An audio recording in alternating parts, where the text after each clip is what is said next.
This is video number 4, solving quadratic equations. In previous videos, we learned how to solve a quadratic equation in vertex form equal to 0. Now remember, we do not have the vertex form every time. Sometimes the equation is given in standard form, and that is the basic standard form. The standard form, ax squared plus bx plus c equals 0. Now, I want to solve this equation equal to 0. Now, I'm sure I cannot isolate, because if I isolate, there's a square here. I can do a square root, but this doesn't have a square, so the square root doesn't work here and here. So I can't isolate c. I can't take this here. So if I take bx here, I would have a problem.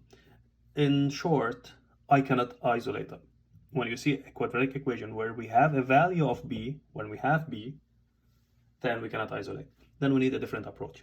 Now, the easiest approach was using something called the quadratic formula. The quadratic formula, we call it the discriminant. Discriminant.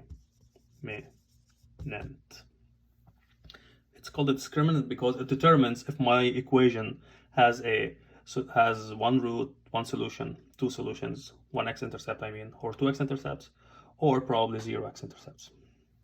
I'm going to show you that again using the graphing application during the class. However, now I'm going to show you only the discriminant. So what do we do with the discriminant? This is the formula. So it says b squared minus 4ac. This is called the discriminant, and this is also called the quadratic formula. So that's called the quadratic formula. So I calculate b squared minus 4ac, then I would get a number here. If this number was positive, remember, numbers could be either positive or negative or 0. So if the number is positive, the answer, I would have two zeros, or two x-intercepts, or two, let's say roots, we call them roots.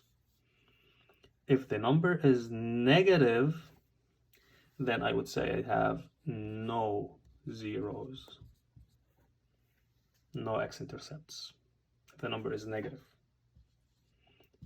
If the answer to this was 0, then I would have one solution, or one root, or we call it one real root, or one real solution. I'm going to show you an example directly. So let's say 2x squared minus 7x minus 12 equals 0.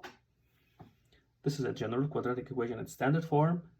I cannot solve it by isolation. I cannot solve it by any other way except for finding the discriminant. First, I start by determining a equals 2, b equals negative 7, c equals negative 12. So b squared minus 4ac, I'm going to apply b squared minus 4ac, so that's b. So b squared is negative 7 squared minus 4 times a, which is 2, times c, which is negative 12. Negative 7 squared is 49. Now here, remember, most of the students will do this mistake. They forget to multiply negative with negative.